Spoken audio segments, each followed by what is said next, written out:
Happy holidays, everybody. Welcome to Explicit Materia, where a drumming nerd talks to his friends about stuff and things. Today's episode features Evan McKee, a singer-songwriter who had recently put down his musical instruments to pursue a career in electrical engineering because he's a friggin' genius. Super intelligent. It should be noted that this podcast was originally conceived with Evan and Levi Fleener while Evan was still living here in Nashville. So it was a real treat to finally get him on the podcast via Skype. Yeah, we're Skyping it up this time around, changing it up. Our big topic of discussion today is net neutrality. We discussed the pros and cons and why you should care about this little argument that you consistently see on Facebook every single day. We also get into Assassin's Creed Origins, playing older video games that really show their age, Star Wars Battlefront 2, and the pay-to-win model, and discuss where to go from here as far as all that nonsense is concerned. As always, follow me on social media, Twitter @TheWiseDrums, Instagram @WiseDrums. Find videos of the podcast at youtube.com/WiseDrums and follow the Explicit Materia Facebook page for updates and videos. Well, yeah, let's get on with the show and have a Merry Christmas. Okay, I got you. Cool. You're good. Cool. Feel good. Feel good? I feel good. I think. Let's do it. I don't know. Okay. This is different. What's different about it? You're doing it long distance? I'm doing it long distance. I'm not in front of you. You're not in front of me, technically. It's pretty space age. Where this is a very metaphysical episode of Explicit Materia. I feel it. I really do feel it. Is it possible you can look at me? Well, while you're talking? There you go. Yes, that's going to work at the camera. That's going to work out. Because when you're talking. Evan, I'm so glad that I was finally able to get you on the podcast somehow. We figured it out, you know? I know my schedule's pretty full with all this sitting around playing video games all day that I do. So I managed to pencil you in, yes. Yeah. Thank you. Appreciate it. I know your schedule is really tight with the mechanical engineering and you being a friggin' genius. But it's so funny because I wanted to start this podcast with you and Levi. And life took us in separate directions, but here we are. Just back and better than ever, right? Back and better than ever. I love it. I love the painting behind you. The bombs. That my dad actually did that, and he's a painter. He usually paints wildlife, but he was doing requests, and he was like, "What do you really want me to paint?" And I was like, "Really? I want you to," and he has no idea about Mario 64, the N64 or anything. I just showed him the picture online. I said, paint that. And he has since painted, I think, a couple more and sold them. So he's off on a bob. But Mario 64 was a big part of mine and my brother's life just because we, every Christmas it was our tradition to get 120 stars in the game. Like we had all this free time at Christmas. So where, he would come back from college and we'd play Mario 64 together. So... Yeah, dude. Mario 64 was... I would always go over to my buddy Ryan's house because he had an N64 and I had a PlayStation. And I would just watch him play that game. And this is a modern day Romeo and Juliet story because he had an N64 and I had a PlayStation. We were two different worlds apart, but we found each other. We found each other somehow through race, through gender, through... all of it. Society told us we shouldn't be together, but we were. We were together at the end of it. Did we or did we not? Tell me if this memory is actually implanted in my brain by aliens or if this really happened. Did we spend all day at work once arguing over whether or not the N64 or the PlayStation 1 had more good games. Did that happen? That did happen. That was a full 4-hour long conversation at work, which we won't discuss because I don't want people to know where I work. I consider that time well spent. Spent. Yeah, that was we went deep, man. We went full on with research and everything. And there were turns charts out that and graphs. What was the argument? Yeah, there's like I said, PlayStation 1 had more greatest hits than N64. Was that my argument? It was something along those lines. I think I contended that the reason that N64 was the best system, this was a greatest of all time conversation, and I contended that the N64 just had more better games. But I was like your friend Ryan. I had one, right? I didn't even have a PS1. So really, what was I even talking about? I didn't know. I still don't. Yeah, I think what ended up the conversation started going was we started talking about which platform made the most money and like how many games made more money than each other. We needed quantifiable data. That was key. We couldn't just go by our opinions. But that did begin our long tradition of speaking with authority on subjects that we knew very little about, which we continue to this day. And ultimately, it was just a subjective conversation anyway. It's like, N64's better. No, PlayStation's better. Sega's better. Nintendo's better. The one thing that we were sure of, though, was that talking about it was better than doing work. That's so true. Yeah. Yeah, anything is better than doing work, especially when you're talking video games instead, right? Absolutely. What games you've been playing recently? You told me you just started playing the remastered version of Okami, right? Yes. And I don't know how much you know about Okami, but I had that for the PS2. And I'm doing this crazy thing where, like, I'm playing a game that I played, 10 or more years ago, and I loved, right? I mean, it was just so great in my memory. And I'm playing it now, and there's so much about it that's kind of like dating it. Do you ever have that experience that you go back to an old game? And I'm not even talking about graphics. I'm talking about they do things, or they make you watch a cutscene, or they put something somewhere, and you're like, a new game wouldn't make me do this, right? Yeah, it's crazy the amount of great leaps video games have done over the years as far as not boring us to death. But at the time, that was like, especially I heard my friends talk about Okami like it was the greatest graphical thing to hit any system in the world.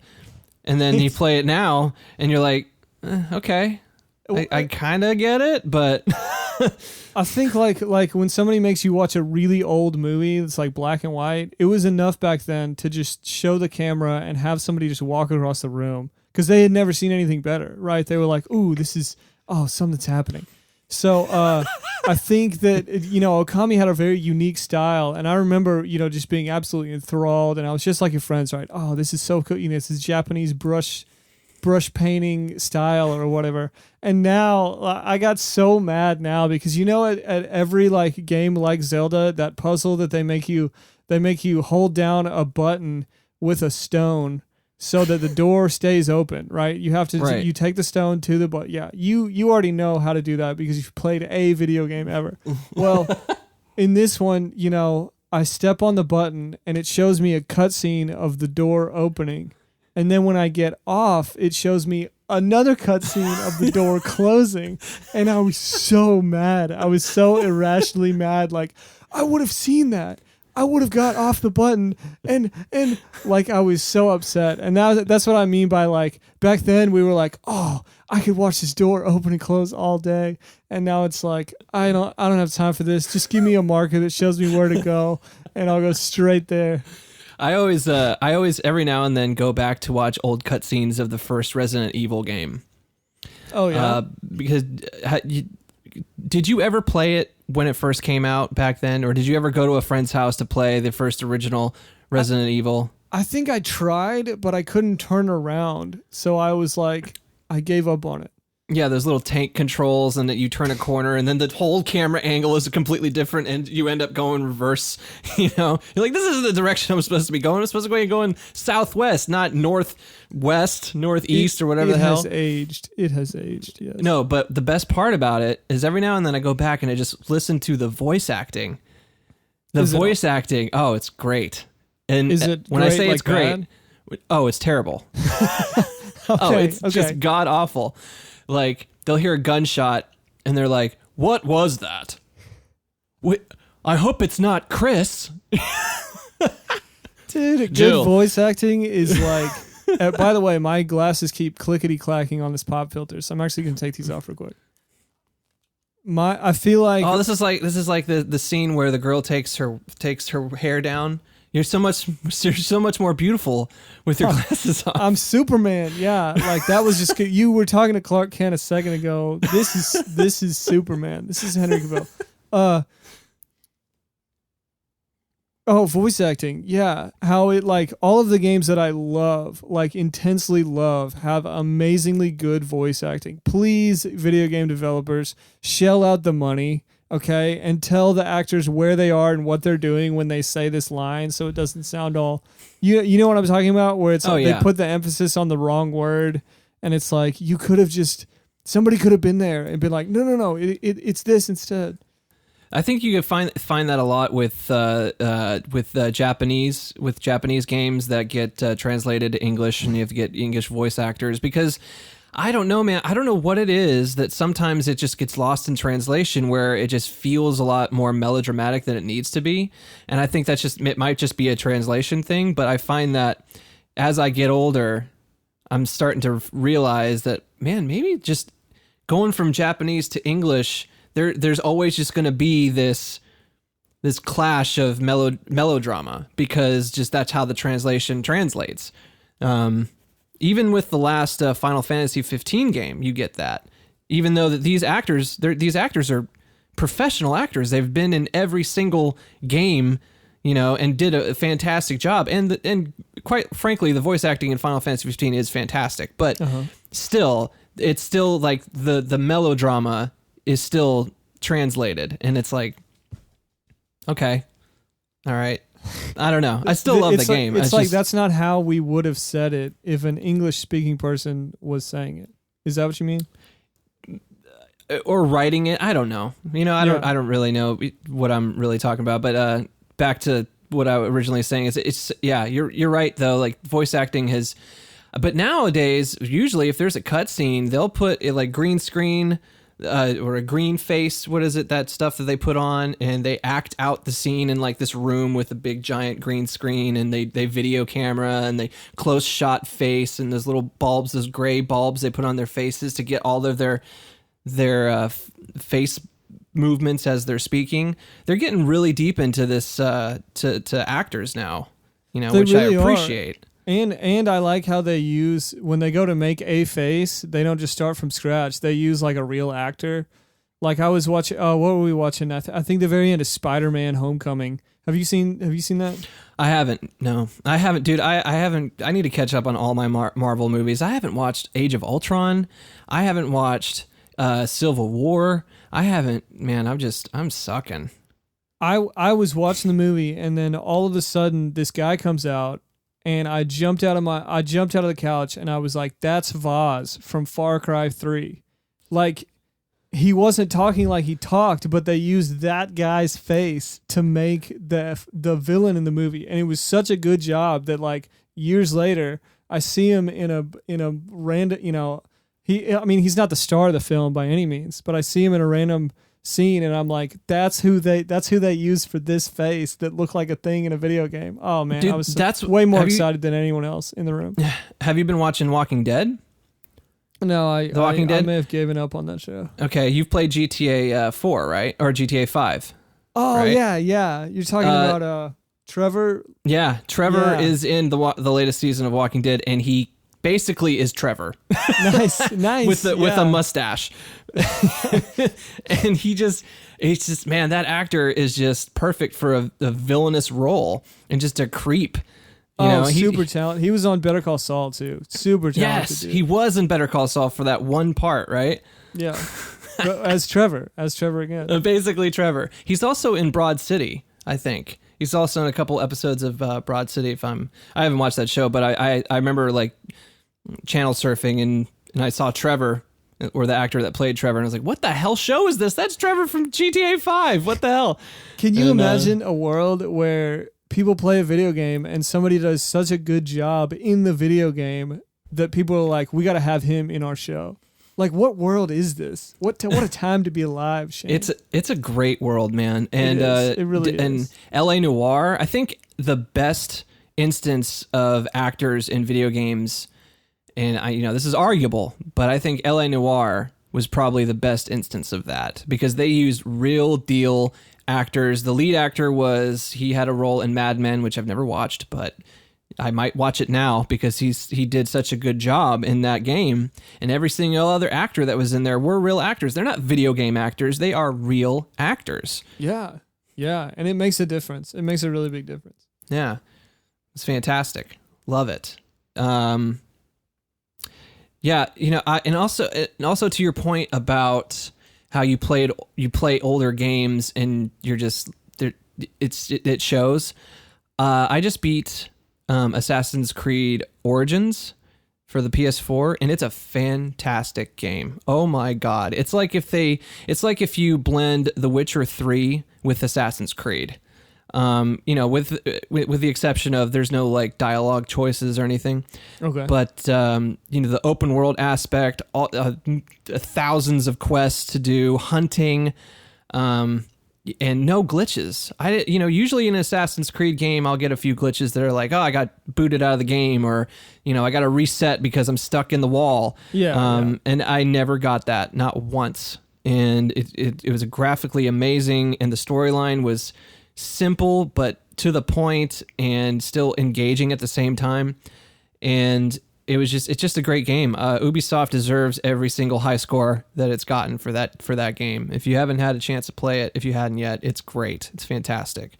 Did I have to ask about the Animus interaction because my favorite, before I get into the Animus the Animus interaction, it's there, but good because it's like maybe 5% of the game that you need to deal with it. Well, the reason I asked is because Black Flag was basically like Ubisoft being like, hey, do you want to be a pirate and do swashbuckling adventures? And I was like, yeah, let's do that. And they were like, do you also want to work in an office? And I was like, no. And they were like, no, you can answer emails, you can get on people's computers. And I was like, that's just optional, right? And Ubisoft is like, no. We're actually going to pull you out of the pirate world to make you do that. You're not going to get to go back into pirate world until you finish your office work. Yeah, you're totally right about that. No, they don't do that in Origins. They pull you out to introduce a few characters in the outside world, and that's pretty much it. And, it only happens maybe... seriously, I only did, like, outside Animus stuff maybe 10 minutes out of the 47 hours I played the game. For real. I did and I'd really love for them to go back to this, is what they did for Assassin's Creed 2, where they made it so that what you learned from your ancestor you used in like the modern time to escape and run and jump and punch people out and stuff. I thought that was awesome. There is a point where that becomes a thing in Origins, but again, it's not as big. It's not as big of a deal as it was back then, because back then we're like, oh my gosh, we're now assassins in the real world. This is freaking awesome. And you know what's sad? A lot of people hated that whole Animus storyline after a while of Assassin's Creed, but I thought that was the most engaging part of the whole game, because I thought that was like Desmond was learning to become an assassin, and I thought that was going to be a time where he's like they're going to do a whole game where now it's switched. Now most of the game you're in the real world because now you're a real assassin, and then you're not really in the Animus that much. Now you're just a real world assassin, and you're infiltrating Abstergo, and you're doing all this thing in like a real open world modern setting game, and they never went that route. And it kind of makes me sad. Awesome. Doesn't that sound amazing? Sad. Yeah, no, I'm sad. That's where I thought they were going, and then Assassin's Creed 3 kind of just was like, no, this is what happens. what if they put Enso and Altair in primitive versions of the Animus, and they can see into the future where their descendant Desmond is in the modern time? That's flipping it upside down completely. I don't know. I think that, honestly, I think you had a good idea, and then I ruined it totally. I think that's what happened. No, I think it's a good idea. I think Ubisoft just didn't want to deal with it. I think they just were like, people think that the going back in time is more fun, so we're just going to stick with that, and that's fine, because honestly, Origins was fantastic. It was great, and if that's what it takes, if that's what it takes to make a fantastic game, just them concentrating on one thing and doing it as good as they did, fine, it's great, whatever, just do it. But what I was saying earlier, to your earlier point about older games not being as good as the games that games that are here now, I'm playing Assassin's Creed Unity again, and Unity is set in the French Revolution times, and I just like that setting.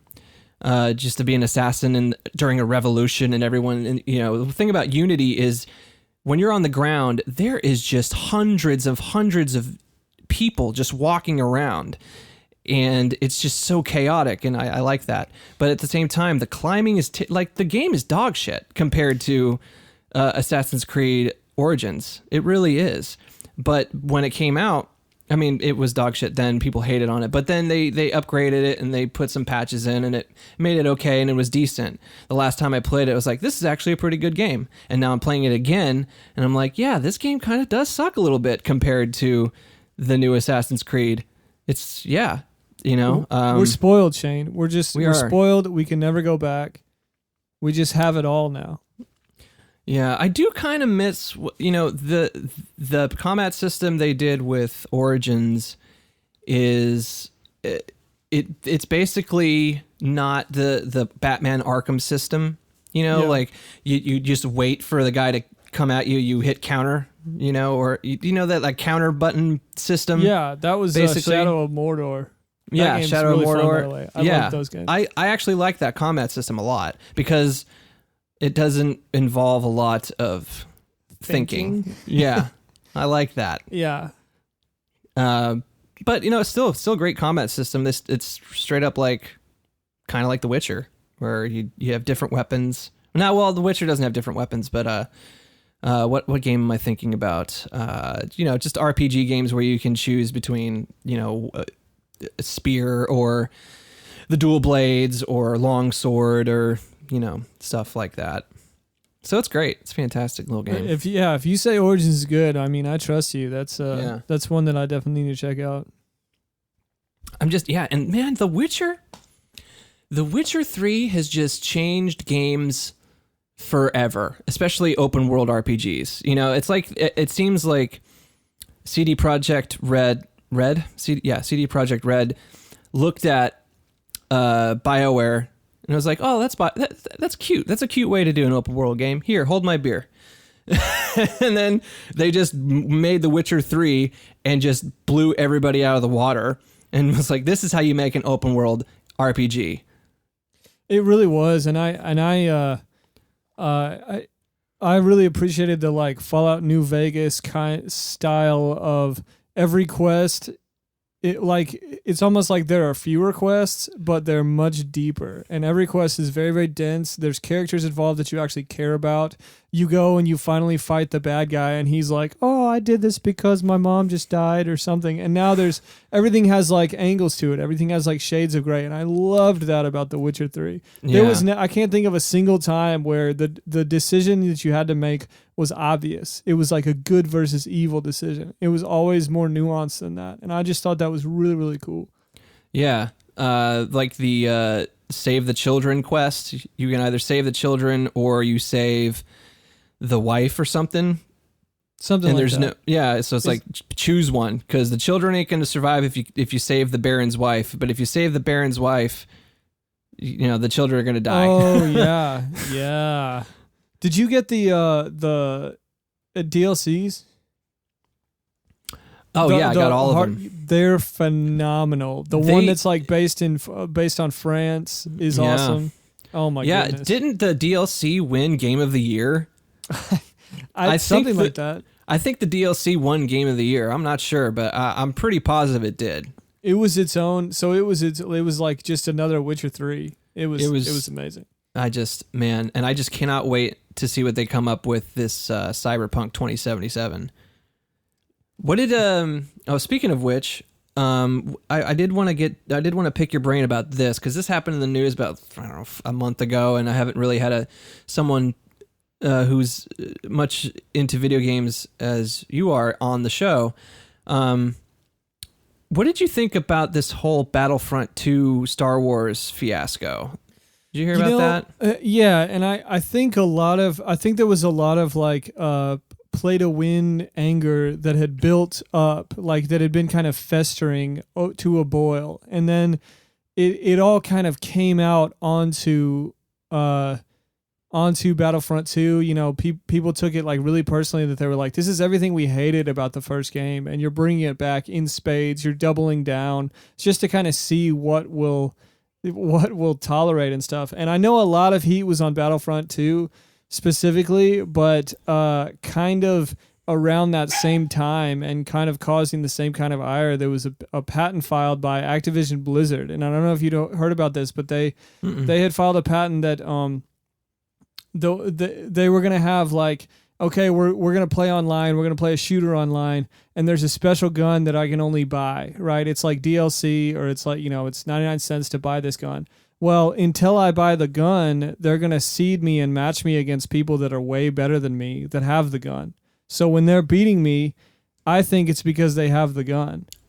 And then when I finally break down and buy the gun, they seed me and match me against people that are way worse than me. So now when I'm winning, I think that it's because I have the gun. And it's this kind of like, it burns me so much that like to us, a game is like a game, you know, it's a super engaging story, and there's unexpected things that happen, you know, that are even outside of the game creators' realms. And it burns me to think that there are some people out there who are making games that to them, a game is just like a series of psychological rewards that they might be able to parse out one at a time, or withhold something from you until you spend money. That really rubs me the wrong way. Yeah. Well, when you're talking about online gaming too, isn't that kind of what it is though? Like whole psychological, isn't it basically psychological warfare, online gaming in that kind of space? Do you mean, I mean like how you feel if you bought the base game, you just paid $60 for it, and then you just get creamed online by somebody that paid $80, right, to get the super bonus? Like I can see how that would turn a lot of people off to the whole thing. Yeah, it's just weird to me because I don't play online for that very reason. Because number one, I just don't want to be stressed out when I'm playing a video game. I think, you know, video games are there to relieve stress and not cause it. Way more stressful. Online is way more stressful. I had to stop playing Rocket League way late at night because it would just amp me up so much, you know? Yeah, I can't get into that world. But someone I remember watching a YouTube video about this specific situation, and he made a good point, and I can't remember who it was, but he made a good point that video games, these companies, especially AAA companies that are not private or public, I don't know if that matters, but these video game companies are eventually going to have to make more money somehow. Because a video game, a price of a new video game hasn't really changed and hasn't really gone up in probably about 20 years. 10 to 20 years, you know, it's been $60, $50 for the past however long video games have been thing. But it's incrementally more expensive to make a game now than it was 20, 30 years ago, because now we're using real actors. Now the technology is better. Now, you know, everything is faster. The worlds are bigger. There's more dialogue. You have to put more memory in a game, and you have to hire more people. So eventually there's going to come a point where just buying the game base for $60 isn't going to pay for all of those people's hard work. So companies will eventually have to use something like DLC and just add-ons to make some of their money back. That's a fair point. That's a absolutely fair point, and I agree with you on that. I would point to Rockstar as an example of a company that did it right with Grand Theft Auto 5 because they made a great game first, right? Mm-hmm. And then they spent the next 4 or 5 years adding all of this content that made the game even better and adding it as DLC. So it's like, right. Here's my awesome game. I think it's worth more money after you buy it, not so you can have the experience that I took away from you, but until you charge the money. Because that's what, I worry that, there's some apps even that Leah plays that it's like, okay, we'll let you play, stuff like, it's like, these are like Candy Crush ripoffs, right? And they'll say, okay, you only get 3 lives today and you can buy more, or you can wait till tomorrow. And it's like, what you did was like make a game and then not finish it, break my legs. Yeah. You took it away from me. And now you're like, you have to pay to have it. And that's not what the point is, I feel like, to me. Right. Yeah, you're absolutely right. And pay to win is definitely something that needs to be curbed for sure. But at the same time, it's a business, and businesses need to make money, and they need to make money in order to make awesome games like The Witcher 3. And, it just always seems like every time in my life that I've been completely screwed over or ripped off, there's been somebody in a suit that is shaking their head saying, it's a business. It's a business. It's just I'm supposed to be like empathetic to this, I can be stepped on because the mighty magical world of business goes on, and I'm just so happy that there's business being done out in the world while I'm being stepped on. But it is work. The DLC stuff is working. Like I've heard one statistic that for every $1 people spent on the game, they made like 60 cents of DLC extra in addition to that. So they're going to do what they can get away with. And I think Battlefront 2 pushed too far, but now they know where the line is. So that's where they're going to go next time. Yeah. And two, I don't know, maybe I have this on my notes here, but I did read something about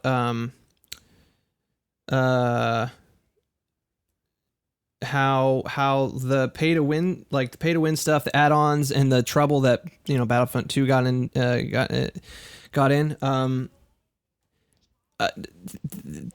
People buy it. People buy these weapons and they buy these guns, and they give the company money to do it. So there is something psychological to it. And as a business, because at the end of the day, they need to make, protect their bottom line and infinite growth and all that, they. So what you're saying is like at the end of the day, all the outrage didn't really matter to people that were just going to buy it anyway. And so it was kind of like, they still made their money. Yeah. Well, they can, like you said before, is that the pay to win model is making them a lot more money. But it's funny that we're talking about EA when we're talking about infinite growth being a good thing, because there's all these game companies that they've bought and ruined, lying dead on the street, strewn hither and fro. Yeah. Okay. This is all right. I found it in my notes. Here we go. This is from Vice Motherboard. Activision made $3.6 billion in 2016 from selling such items. Quote, "We've been a leader in driving digital extra content for games, which really drives the profitability of this business," EA CFO Blake Jorgensen said during an investors conference in 2016. The extra content business is $1.3 billion a year. Billion. They're not going to stop. They're not going to stop. Yeah. Yeah. So that's insane to me. So, but this is good though. This is good that the gamers spoke up at a pivotal moment, and they were like, no, not like this. We understand that you need to make some money, but not like this. Do like cosmetic stuff. you know, because I love to have like cosmetic stuff. I pay for cosmetic stuff for Assassin's Creed, you know, like, oh, this is $2. I'll buy that to have a dope outfit. That's cool. You know, do stuff like that. Oh, yeah, you want they make it really easy. I mean, they have it to where you know, you've got your credit card already armed and ready at any time, where it's just like, it's just $2.99, you know. And I think if I looked back at how much money I've spent opening loot crates in Rocket League, I would probably uninstall the game and I would never play video games again. Because I guarantee you, it's way more than I paid for the game in the first place. Yeah. I understand when you play a really good game that you love, if you have an opportunity to thank the people that made it somehow, and they're sticking out their hand, I don't mind. You know, I don't mind buying DLC for that reason. Damn right. But you shouldn't like it. Shouldn't be the game. Like they shouldn't tease you and be like, "Well, we made half a game, and then if you buy the rest, you can see what it was like, and then you can decide to thank us." No, that's not how it works. No, that's, give me the game. You earn my appreciation. You don't buy it. Exactly. You want Predator in your game? That's $3.99. Okay. I'll take some Predator. That's good.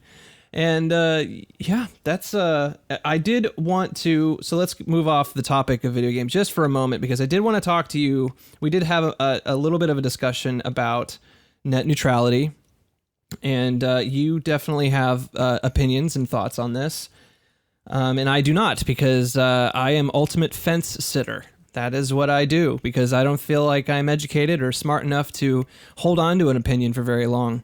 I do. You know, I sort of lean towards the internet being a utility, because I think it should be. I think that makes sense. But at the same time, I also hear other arguments. And what I'm going to do for this little segment of the show is I found an article from Bustle that gives 10 pros and cons of each argument of net neutrality. Okay. So do you think we should just explain what net neutrality is, just in case no one really knows what the hell is going on? Well, I would worry maybe about some fence sitters out there that think that it's too complicated to wrap their, that worry, okay, if I start diving into this, I'm going to have to like really get a grip on some concepts like the FCC and this Title II stuff and this and that is kind of an obstacle to understanding. But I think a short version of it is, net neutrality is what you said it was, that the internet should be open and free because it is a utility. I think that the cable companies push that the internet is just like their cable packages. It's a product that you go and buy and you choose this or this. But the internet has in 2017 taken such a huge role in our economy and in our our communications and stuff, that it's at this point it's up there with stuff we can't live without, such as electricity, which is what my background is. I'm actually going to school for electrical, not mechanical engineering. I didn't want to bust your bubble or anything there, Shane. I don't come on to people's show and correct them, okay? But electrical engineering is my background, and so that's why I have intimate knowledge of what a market looks like when people believe that this is something that is a basic human right, or this is something you get just by being a citizen of a country. You get road access, you get postal service, and right now we don't have internet on that list. Internet is like, oh, you get some money together and you pay for it. Yeah, and so this is what the argument is about. So let's go ahead. Let's just roll into the pros and cons, and I'm going to label a pro, and we'll talk about that, and I'll label a con and see what your thoughts are on that. Is that cool? Okay. Yeah, hit me. So, pro, net neutrality encourages innovation. Supporters of net neutrality argue that big companies like Netflix could pay internet companies for special advantages, such as faster speeds and more bandwidth. If a new video streaming startup wanted to enter the market, for instance, they would have no chance to compete. Would you agree with that? Okay, no, that's that's kind of a misrepresentation of kind of what happened with Netflix. Netflix in particular, and this is after, close to 50 years of the FCC supporting net neutrality, the FCC kind of left Netflix in the lurch in 2012, and Netflix, instead of going through a lengthy litigation process, with Comcast, which Comcast was saying, there's too much bandwidth being taken up by Netflix. Oh, and also we're not saying this, but Netflix is a direct competitor to the cable service that we also provide. And so Netflix was like, I have enough money to make this problem go away. I'm just going to pay you a fee. Netflix is the only streaming service that pays a fee, and they're the only streaming service that is required to pay a fee. So I did not know that.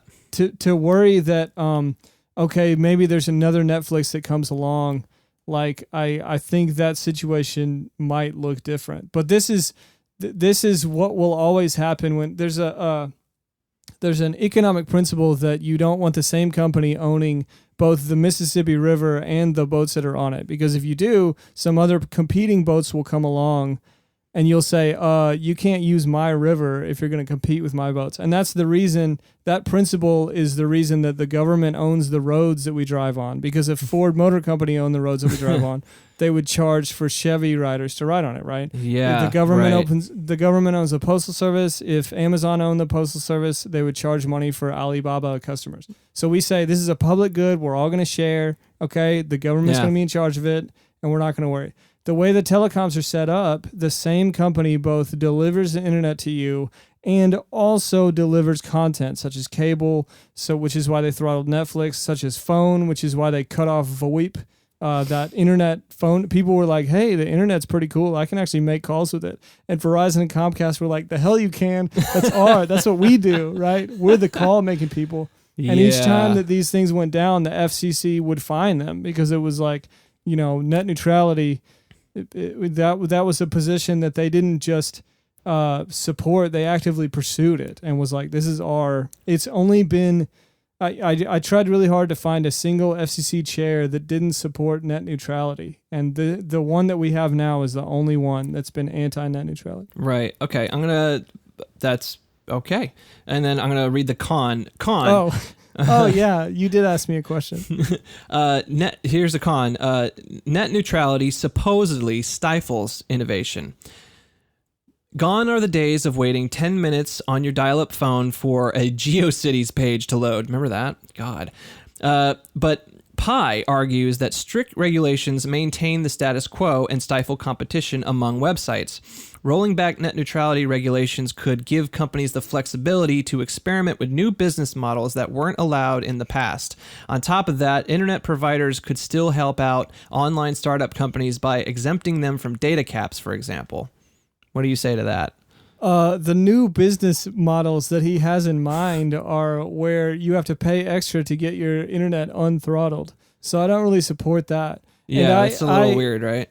I wonder, if when you say like, we're going to do this a good thing because someday maybe these cable companies that have never once given us a reason to trust them to do something good or to do something pro-competition, these cable companies maybe will offer, this discount of no data caps for a small business.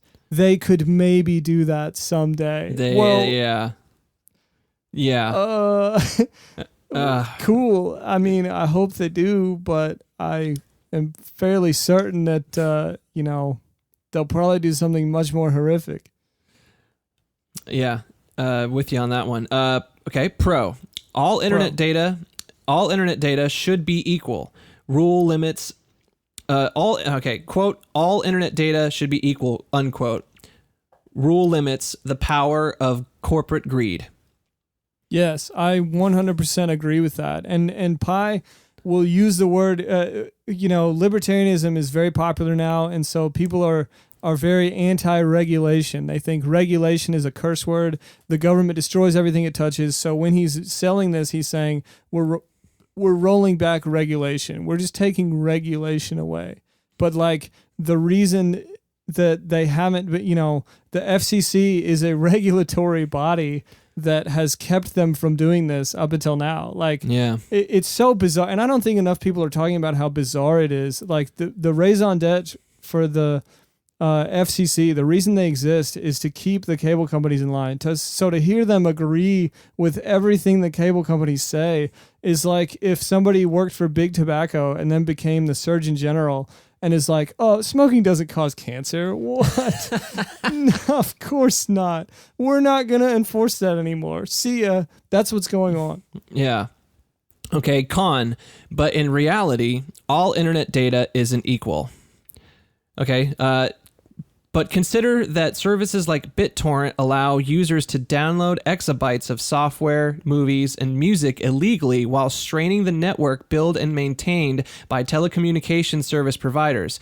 Tech companies have created services that let people make calls and send gifts for free, so why shouldn't internet providers be compensated? No, I'm going to put a stop to that one right here and right now, once and for all, okay? This is my ace, Shane. This is my skip to this point in the thing when you show somebody this, all right? Because this whole time, cable companies always whine about how unfair it is that the little old lady that checks her email once a week has to pay the same amount as the little 16-year-old that uses BitTorrent to stream Game of Thrones, 24/7, 30 terabytes worth of all this stuff that he's streaming. They have always whined about that. There is a very simple solution to that, and it's a pricing model that I actually support. Okay, yeah. The same way with electricity. You know how every month you get your electricity bill and you pay for the wattage that you used. They take how much you used on the meter, they multiply it by a number, and that's your bill. Yeah. They don't do that for cable. And the reason they don't do that is because they're making more money charging a flat rate, which means that's proof positive that more people are paying too much for internet than paying not enough. In other words, there's way more little old ladies than 16-year-olds that are using that torrenting service. Isn't Google, sorry to interrupt, but isn't Google Fiber, I can't remember because we don't have it out here, but I think if I remember reading the website correctly, Google Fiber do they have a tiered system, or is it you pay for what you get or you pay for what you use? I don't know. But I do know that everywhere Google Fiber has come in, Comcast and AT&T have gone around door to door the next day and been like, hey, our service is suddenly $40 cheaper. Yeah. What an amazing coincidence that we discovered a new way. I honestly think that's the only way, though, if you really think about it, it's the only way that like Comcast is going to, competition is good for the consumer. And right now, Comcast is just a monopoly on all things internet and cable.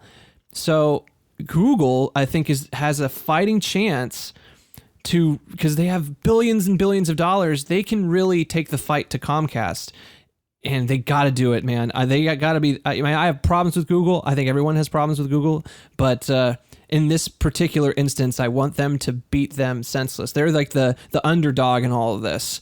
They need to come in and they need to put that fiber in and say, "Fuck you, Comcast. We're gonna, this is enough of your shit. You're done. You're done here. We are the internet. You are old news."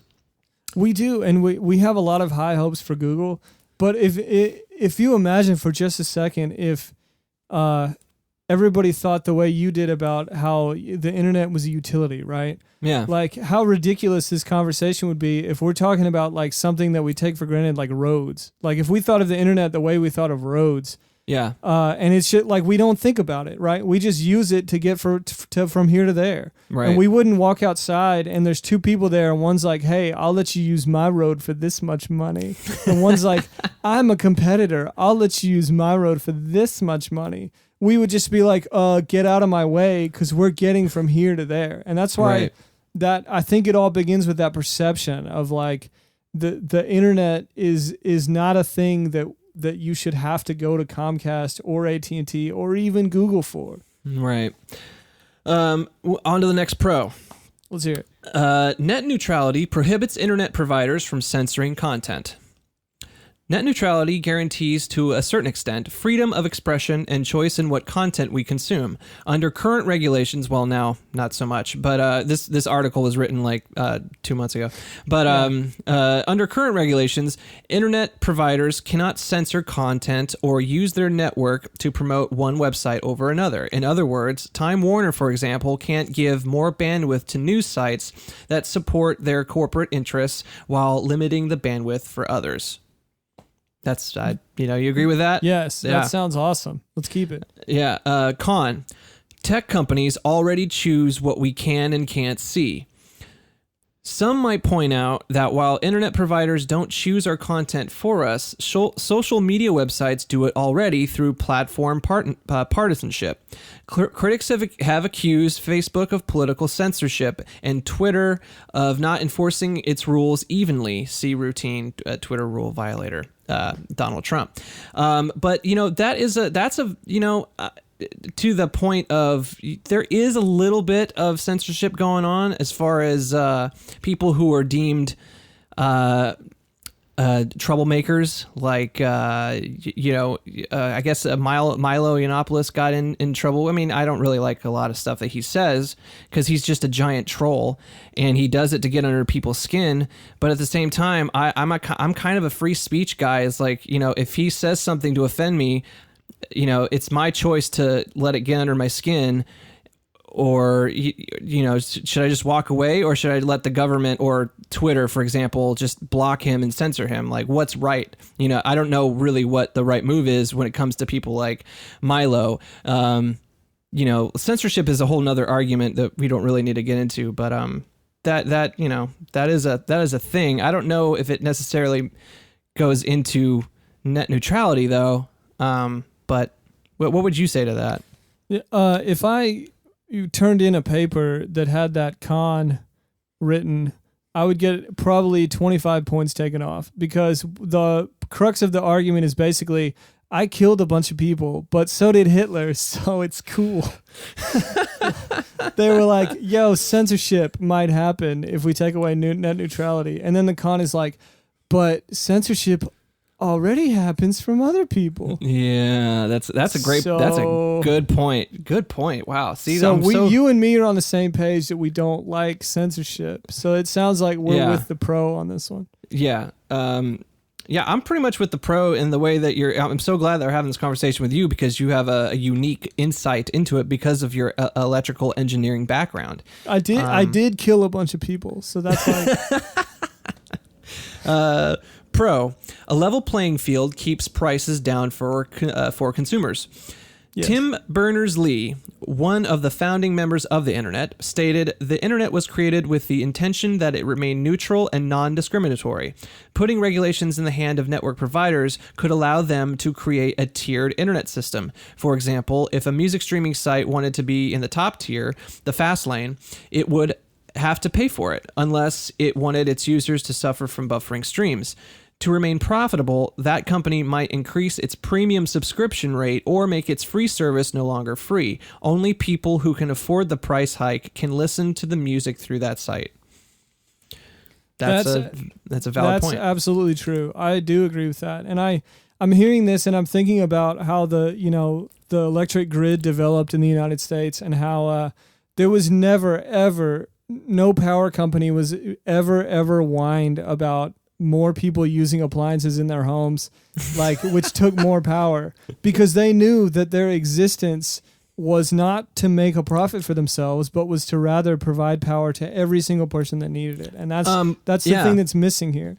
But you've been in these classes, and so you know the history of electricity. So my question to you, and I asked you this when we talked about this a little bit last, is when electricity was finally becoming a thing, and however long ago, 100 years ago, whatever, how did they handle this particular situation where they had to have this conversation? Well, electricity is a thing. Do we make it a profitable thing, or do we keep it a utility?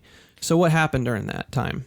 Well, it developed a little bit after the Great Depression, and everybody was into this thing called trust busting, where they blamed big corporations for the stuff that had happened in the stock market during the Great Depression. So they said we could benefit from breaking up some of these monopolies and And in that climate, they made decisions about electricity. They said, if you are the generator guy, you can't also be the transmission guy because for this, you're owning the river and the boats. Right. If you're the transmission guy, you can't also be the distribution guy.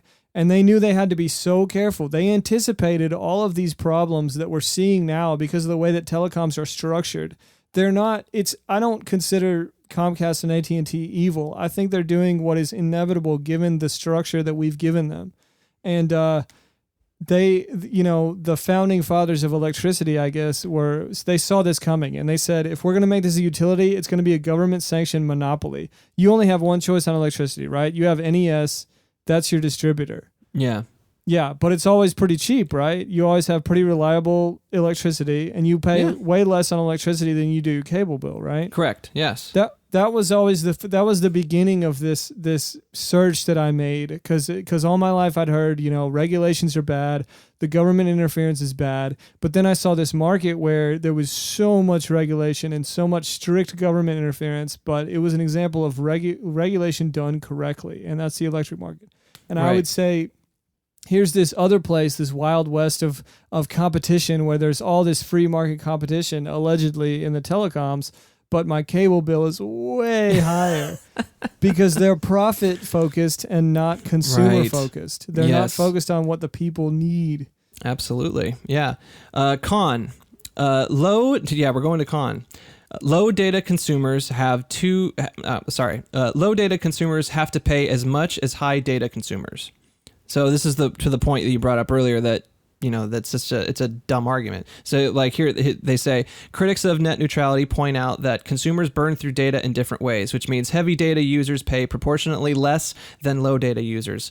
Like you said, grandma checking her emails, homeboy playing, Xbox 360, or Xbox 360, Xbox One all day, 24/7 online, just leaving it on, should someone who only uses the internet to check their email pay Comcast the same home internet bill as the person who paid? Yeah, we already went through this. So right now they have the power to fix that problem. They can charge less, but they don't. And they don't do the tiered model. They just don't do it. The television industry is going through a golden age. There's no doubt that streaming services like Netflix, Hulu, and Amazon have changed the way we watch TV shows and kickstarted a creative renaissance in television arts.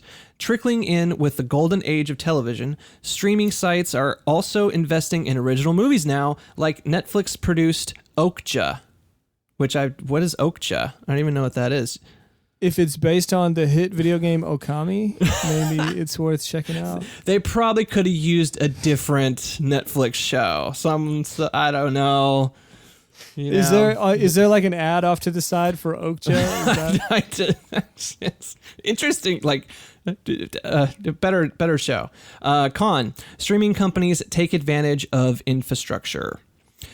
Internet service providers are in charge of maintaining and developing broadband infrastructure. Like a highway, more users and heavier usage require more money and energy to upkeep its infrastructure. But improvements cost money, and videos, which makes up 70% of the internet traffic, are sprawling. Tech giants like Facebook that provide real-time video calls and Amazon, which provides legal streaming, use the existing infrastructure for free. The end of net neutrality could force these companies to pay up. Should Pai win the vote, and he did, the deregulation won't immediately go into effect. Democrats have vowed to overturn the proposal, and states could still legislate on the matter at the local level, and expect lawsuits from the net neutrality supporters as well, which is happening right now. There's lawsuits going on. Yeah, that's exactly what's happening. That was actually very prescient of them.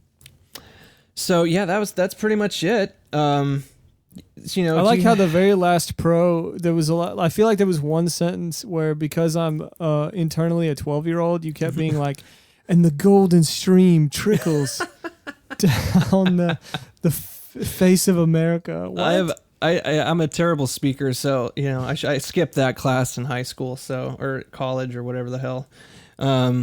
So yeah, it's so perfect. I should have a podcast, right? I'm having fun. Yeah. You bring up a lot of great points, and I'm not sorry because I find it beneficial to always be in the center and to always try to find the best arguments for situations like this, especially if it's really big. Basically cultural. I guess it's not really. Is it cultural? I guess. I mean, in the modern culture, I think that the FCC's made it pretty clear that they don't care what we think, but a cultural shift to where like cultural and cultural perspective changes have an effect on legislation. They really do. And if you don't believe me, compare some countries' healthcare systems where they believe that healthcare is a basic human right versus here in America where we don't. We believe healthcare is a good or a luxury. Right. Yeah. And it has problems for sure. Absolutely. That's why I think the beginning of it is cultural. Is a bunch of young people being like, we can't do without this. And to say, oh, there's too much internet, so we're gonna make there be less internet is just, I mean, is just riding in the street to that poor 16-year-old and his 30 terabytes. Yeah. Doesn't it make more sense to go, there's too much, clog, so we need to get more lanes, right? Like we need to get this figured out now because, I feel like, what I feel? I feel like this probably should have been brought up, and I don't know if it did, because we never really talked about this when we first started using the internet with AOL and stuff. Like, why wasn't there laws put in place in the beginning? It's like, okay, internet's utility. Yeah, we can all agree on it. We don't know where this is going to go, but pretty sure that in the future this might be a thing. All right, let's put some laws in. Okay, cool. Nobody anticipated it was really broadband, and broadband was what the telecoms brought to the table. As in, like, internet's great, yeah, but here's fast internet. Here's some fast internet. And broadband exploded so quickly, I think that we're dealing with, it's safe to say we're dealing with something that we've never dealt with before. But on the other hand, you can also look at some things that, some regulations they put down in 1976, some statements that FCC chairs have made in the past where they're trying to defend a free and open internet. They took for granted that was just a part of it. That was a part of their job, was to defend a free and open internet because that's what they wanted. And so I think as long as the FCC was where it was, we trusted the FCC to make the free and open internet a priority. And well, times have changed. I really do feel that this is going to be a big Supreme Court case in the next couple of years. It might. It may be decided in the courts. It may be like a lawsuit. I think that's the only way it's going to, honestly, because it's just. But I don't. The reason I don't have that high of hopes is because the telecoms have already been trust busted before. They were already split up into little pieces that all colluded together and gave us what we have now. I don't think that it'll change unless there are, dare I say it, regulations put in place that make it so the person that delivers internet is only delivering internet and they don't have a corporate interest in any other part of the process. That's absolutely right. Yeah, that's... Get me to Washington, Shane. It's just so weird to me. Just this constant battle between private industry and government, you know, and government's great when when your person is in there doing the things that you want, but government's not so great when you got a guy that's in there that is doing things that you don't want. So it's interesting to me, the conversation always changes between the government's doing great. Like when Obama was in office, everyone was saying the government was doing great things. There's a little things in there that I'm like, I don't know. The stuff they were doing overseas kind of killed a whole lot of people, and we didn't really talk about it. That was my biggest issue with the Obama administration and the whistleblowers too, like the whole whistleblower thing. Oh, brutal. Absolutely brutal. Just like, bro, what are you doing? Like, what do you put in the end? He did What part was in. He did yeah, part in Manning is who I was that thinking of. Manning. So I guess that's great. So I'm so happy, Shane, that as a person who sits on the fence and a person who sits in the center, you found a way to feel superior to both sides. Oh no, I'm not in any sense. The reason why I sit on the fence is because my number one, my memory is terrible. So even if I do read something, I'm like, and I agree with it, I will forget why I agree with it. You know, I'll just be like, I think this, and they'll ask me why, and I'll go, because I read something. Yeah. And it was comprehensible to me, and that's why. You know, and then they'll be like, that's not a good answer. Well, guess what? I'm sorry. So that's why I try to sit on the fence, and I know that's terrible. It's as I get older, I just lack more and more conviction, and that's. No, you know what? You know what's so good, and I said that jokingly because I really do have a lot of respect for you, and I'm really glad that you're doing what you're doing with this podcast. Oh, I listened to some of the other ones, and I really liked what I heard. I've got a buddy of mine. Just a really chill dude. By the way, Knoxville is just as red as the day is long. I go to school with a lot of, real good old boys. I'll tell you one quick story, okay? Because I've been telling all my Nashville friends how much I miss Nashville. And I really want to explain why when I say, like, people say things in Knoxville that you don't really hear in Nashville. You don't really say in Nashville. And I really want to give you an example of this because I go to school with a lot of, like, you can pry my Confederate flag from my cold dead fingers kind of people. And we're sitting around studying, somebody's class is starting, so they're getting up to leave. And as they're leaving, they're also saying, continuing the conversation we had, they're just like, you know what? I just don't get the whole gay thing. I don't understand, I don't understand. And because I am hilarious, I had to say something, right? So I was like, well, someday, when your son comes out of the closet, you can ask him. And he laughed and he walked off because he was cool, right? Yeah. But his friend didn't know me like that. And he was walking toward this is his friend, walking toward the door, stops, turns around, comes back to me. He's got a real somber face. He's got a real serious face. And he goes, I just want you to know that's the worst thing you can wish on somebody, that they have a gay son. And he walks off, and it's silent, right? It's dead silent on my table. And he disappears into the night. And I everybody's just like looking at me like, what is about to go down? And I go, so I turned back to my friends, and I was just like, And at this point, I'm annoyed. I'm so disappointed, and I'm really missing Nashville, right? Yeah, in a very missing Nashville way. And I go, it's really not.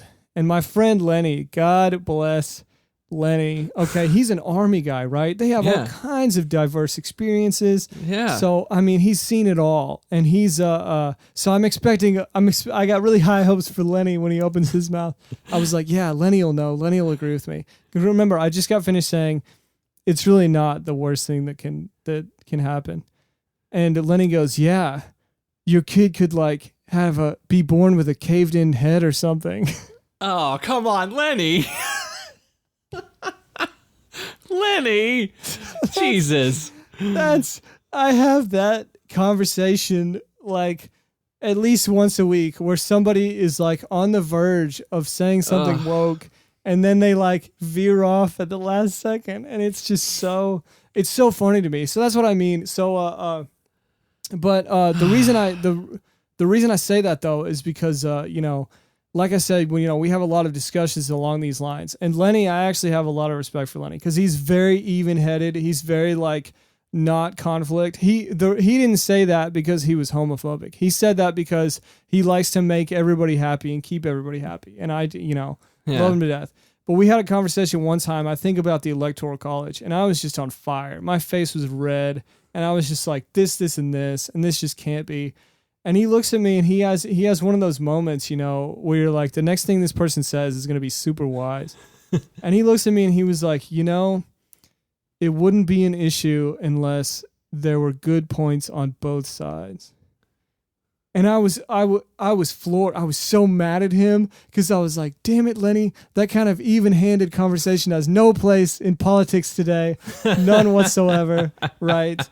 But he was right. He was right. There's intelligent people out there that believe the exact opposite of what I believe. And it's not because they're stupid, right? So, this is a very nuanced world, and some issues really are complicated. They really are. Yeah, it's like, I obviously, disagree with that point. It's like, that's the worst thing you could wish on somebody is like, I don't care if my son or daughter is gay. I'm like, I'd celebrate it, and obviously, but, there are people out there that, have different worldviews and they grew up with different parents, and those parents might have been abusive towards them or, put some hateful ideas in their head. And a person like that isn't going to just change their mind just because you scream at them that they're wrong. It's just not going to work. It's not going to happen. The only way that a person changes their mind and they have that thought, like, gay people are ew,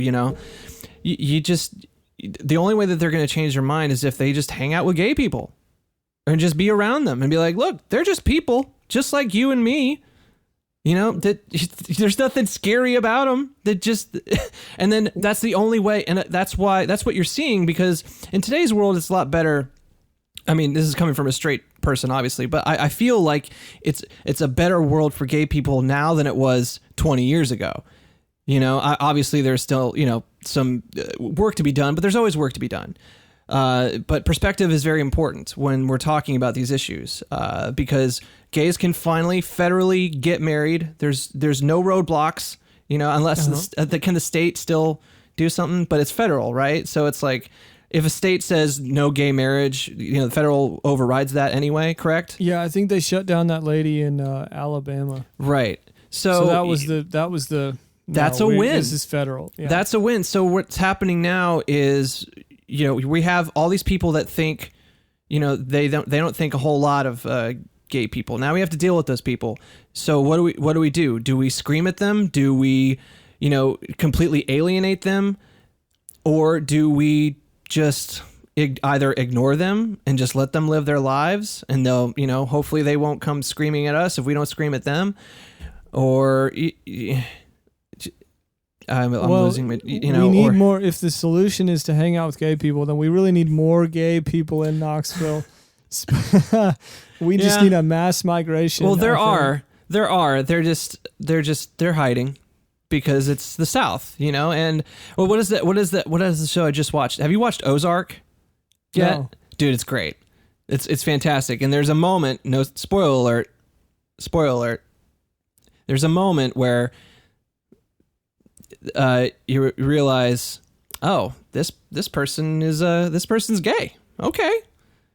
And that's a pivotal moment in the show. So yeah, so they're there. They're in the Ozarks. They just are trying. They grew up in different worlds, man. Different worlds. You're right. It is a matter of different worlds, and it's so hard. I mean, this is as old as Plato, or maybe Aristotle, I think, was who said, what does a fish know of the water in which it swims? Like, a fish doesn't have any concept of wetness at all. Right. Because it's born in water, it dies in water. So I think, and I'm trying so hard. I don't want to denigrate anyone that lives in Knoxville and has every intention of staying here for the rest of their lives. I really don't. But there are a lot of people in Knoxville that were born in water and don't have any concept of anything else. Yeah. Yeah. And, I again, another reason why I sit on the fence is because, I'm a classic liberal. I consider myself progressive. There are some things that kind of scare me on the really, really hardcore left side, though, with the whole, my whole thing is empathy. I remember as a I remember as a teenager or a young adult, screaming at Republicans and conservatives to have more empathy towards people, minimum wage and gay rights, and just have more empathy. I would scream at them for that. And now I find myself screaming at the far left radicals saying, be empathetic of the people that have grown up in this world. Yeah, they probably think some stuff. They think some stuff that's obviously in the past, but they're going to be there. You can't just scream at them to change their mind, and you have to just be able to have a civil conversation with them if they're willing to have it. Yeah. You know what I'm saying? Yeah. Like, we can't scream at each other because that's all that's going to do for is... the sake of empathy, right? Like, with empathy as a goal. Yeah, just because, again, that dude grew up in a different world. I was fortunate enough to grow up with a whole different sort of diverse people. And because of that, I feel like I'm a pretty accepting person of if you want to be gay, that's awesome. Go for it, man. If you want to be trans, hey, go for it. If you want to do that, if that makes you happy and a better person to go and live in this crazy world, then do it, man. It's just so crazy to me that the arguments, especially the arguments that's going on with like YouTube and just so many different people are just screaming at each other. And it's fascinating to me. I feel, and I'm just sitting here in the middle, like, why is everyone so mad? Why is everyone so mad?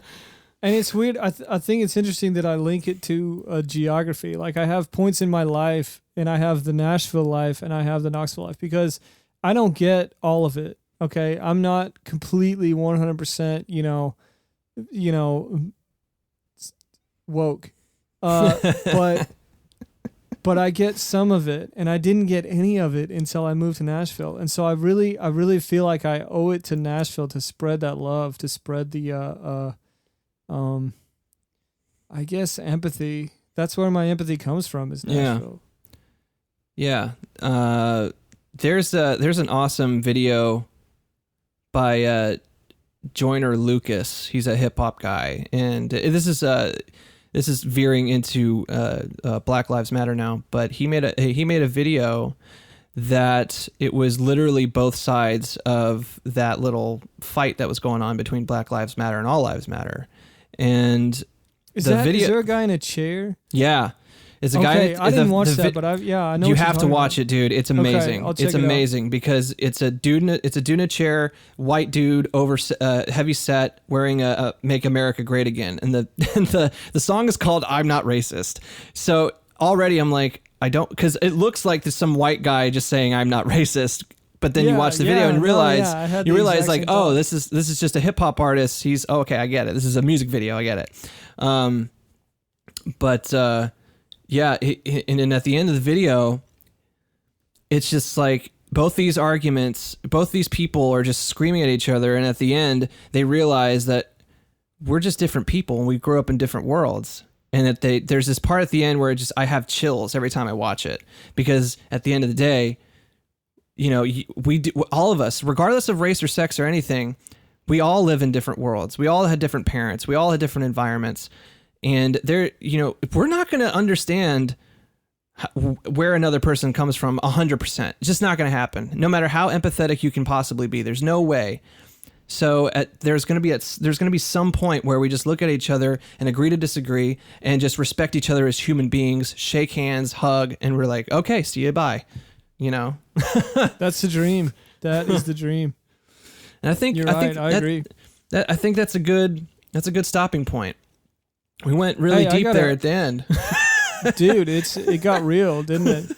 The next time we do one of these, I really got to take notes, because you brought up all of these, I'll listen to it again, but you brought up all of these shows, games, videos that I need to watch. Just a whole host of homework. Yes. That is absolutely valuable. Because I do need to get Origins, I really do. Yeah, it's great.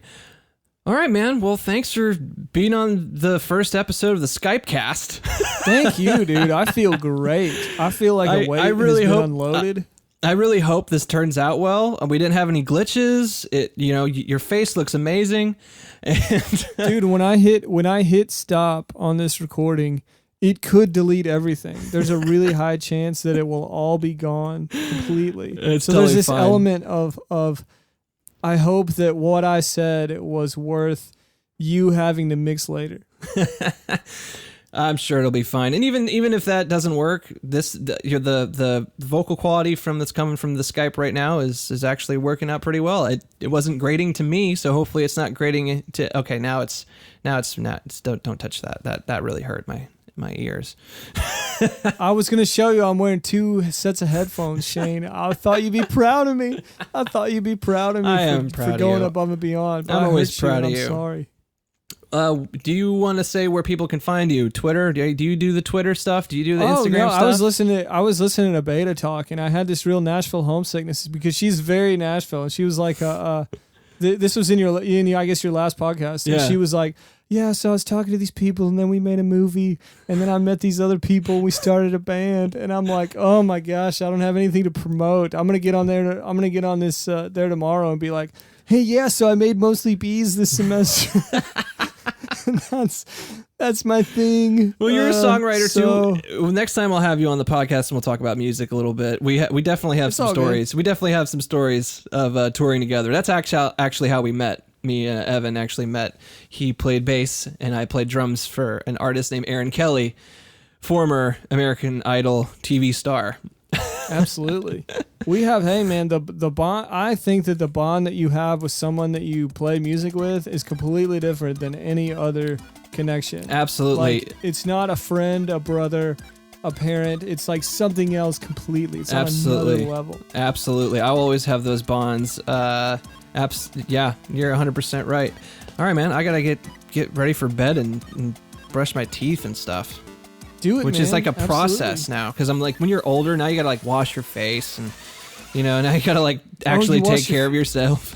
I need to start doing that. Oh no. Yeah, it's like a 30-minute process now. Yeah. All I right, got buddy. some catching up to do, Shane.